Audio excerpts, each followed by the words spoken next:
To install a lock on a JOBOX chest, you will find included in the box an accessory kit that contains a lock retainer, a nylon spacer, an eye-hook retainer pin, and a self-tapping screw.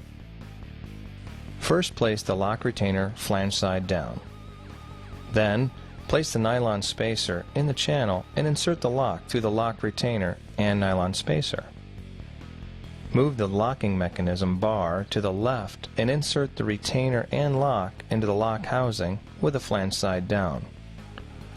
Open the chest and insert the eye hook in the lock housing through the top hole in the lock retainer. And then fasten the eye hook with the self-tapping screw.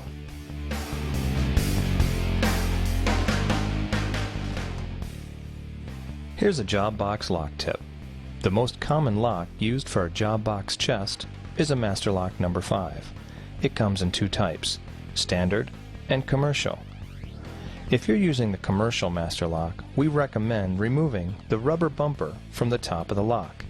This will help prevent the lock from sticking inside the lock housing.